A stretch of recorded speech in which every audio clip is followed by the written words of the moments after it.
American Imperialism lecture. The time period I'm talking about is late 19th century and early 20th century. Imperialism is when a nation takes economic or political control of foreign nations or territories. In other words, empire building. In the past, nations that have traditionally done this were France, Great Britain, and Spain.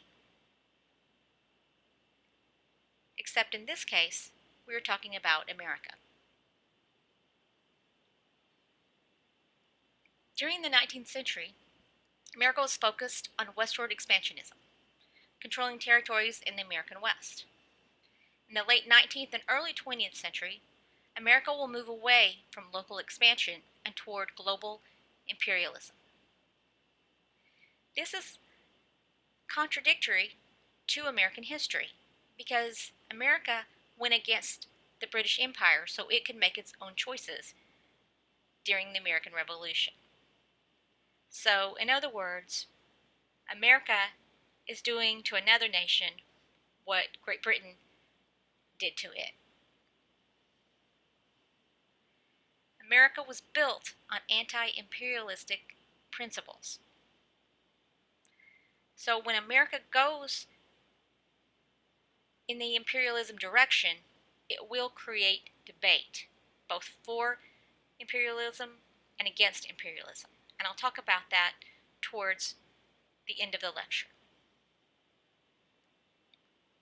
Part of U.S. foreign policy that began in the 1820s is called the Monroe Doctrine. Just to give you a little background so you understand how the Monroe Doctrine came to be, between 1810 and 1822, Spain's Latin American colonies rose in rebellion and established a series of independent actions. In 1822, the Monroe administration, then headed by President James Monroe, became the first government to extend diplomatic recognition to the new Latin American republics. Fearing that Spain would try to regain its colonies, the Monroe administration drafted a unilateral doctrine called the Monroe Doctrine. What I mean by unilateral is that the U.S. did not consult other nations. They did this on their own. And here's what it said. It said there would be no European colonization of the Western Hemisphere, which is this right here. European colonization would be considered an act of aggression, and if they did so, the U.S. would respond. In exchange, the U.S. would abstain from European wars. It would not interfere with European colonies. And also, European colonies should not interfere with new Latin American republics. So in simple terms, my side, your side. The U.S. would dominate the western side and control the western side, and the Europeans would stay on the European side, or the eastern side.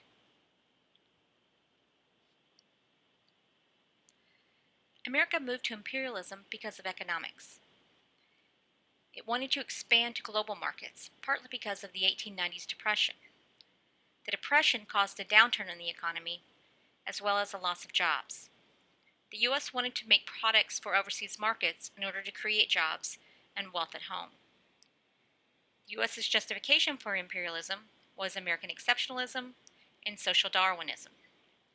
American exceptionalism is the idea that the U.S. is a unique symbol of freedom and democracy. That is the U.S.'s destiny to spread democracy and civilization throughout the world. Social Darwinism is an application of the survival of the fittest theory by Charles Darwin to American society, business, and politics. It was the justification for extreme wealth and poor that was occurring during industrialization. What I mean by that is the justification is that the wealthy are wealthy for a reason, because they were the strongest, and the poor were weaker, so that's why they're poor.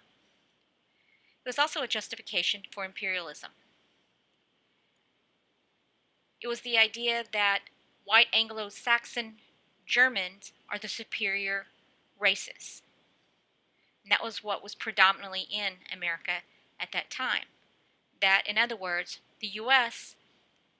had the stronger race. Therefore, that's why it was more powerful. And it had an obligation to go out into the world to uplift these inferior races. Two events with respect to American imperialism were the Spanish-American War and the annexation of Hawaii. Let's talk about the Spanish-American War first. The Spanish-American War was fought in two theaters. It was fought in the Caribbean theater, and the war was between the U.S. and Spain over Cuba. And it was also fought in the Philippine theater, and the war was between the U.S. and the Philippines. The Spanish-American War was significant because it demonstrated that America was a world power. So how and why did the war start? Spain controlled Cuba, and Cuba wanted to be independent from Spain. So Cuba will rebel against Spain. As a result, Spain rounded up the Cuban rebels and put them in concentration camps. Spain treated the rebels poorly. They were dying of hunger and disease. So U.S. President McKinley sent warnings to the Spanish government to stop mistreating Cuban people. McKinley is looking for a reason to go to war, primarily to protect U.S. interests. America is interested in Cuba because of tobacco and sugar.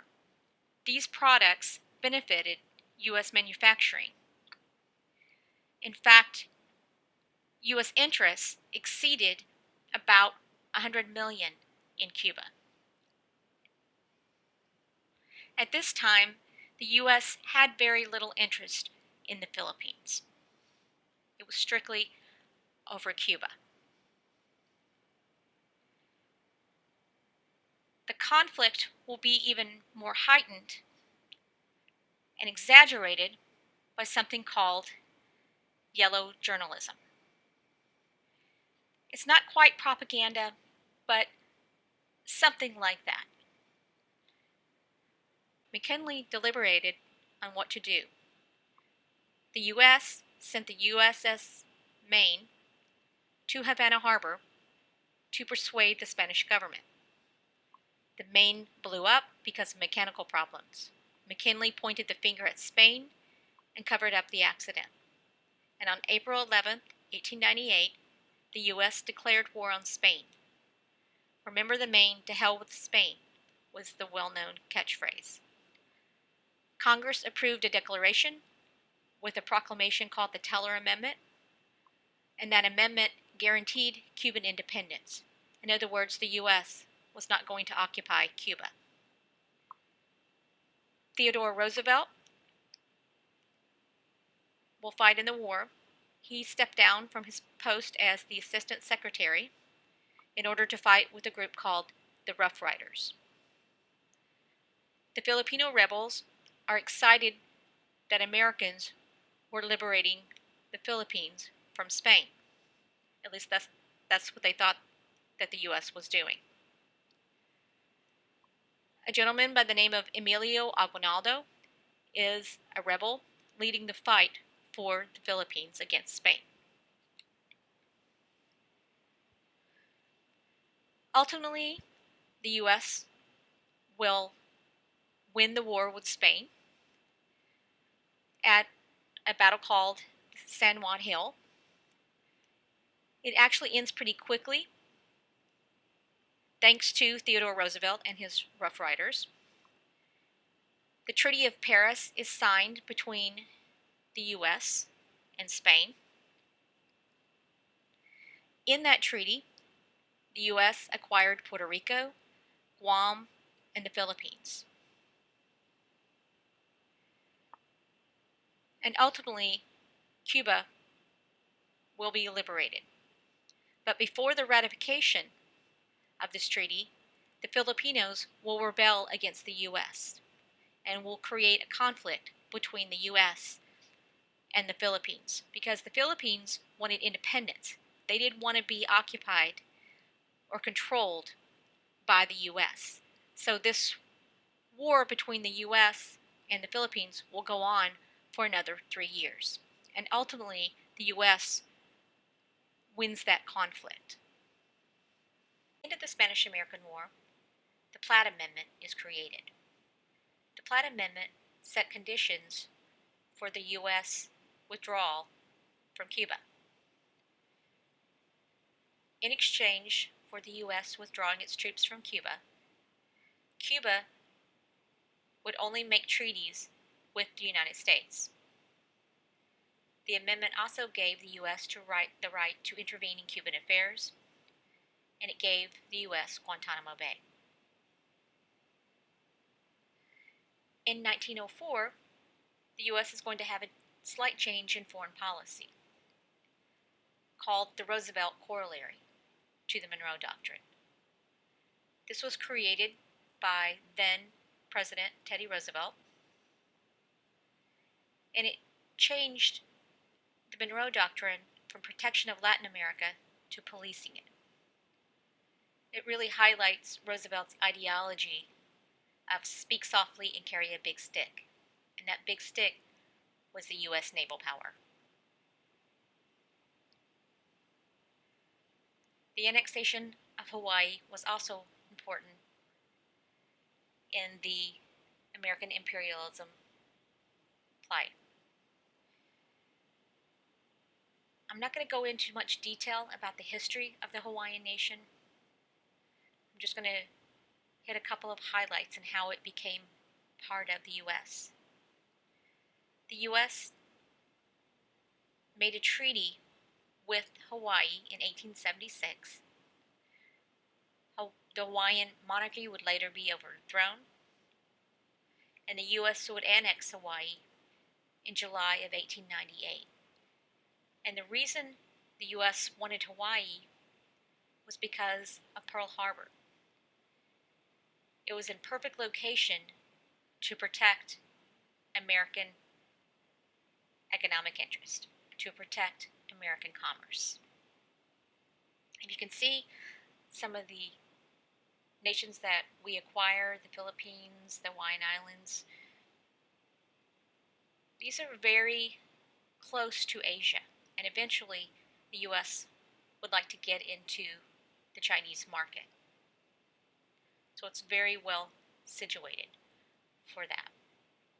The debate over American imperialism included both anti-views of imperialism and pro-views of imperialism.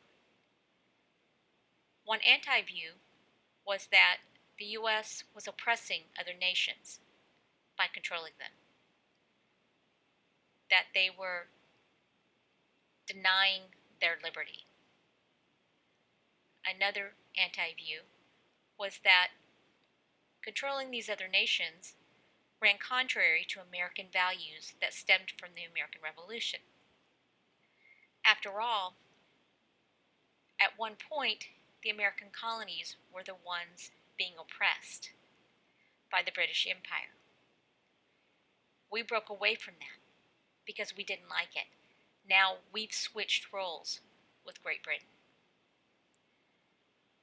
The pro views included protecting U.S. commerce, as well as the idea of American exceptionalism, that these countries were better off for us controlling them, that we would lift them up, that we were a strong nation and we would make them strong as well, that they were inferior and we were superior. But that ends the lecture for American imperialism. As always, if you have any questions, please let me know.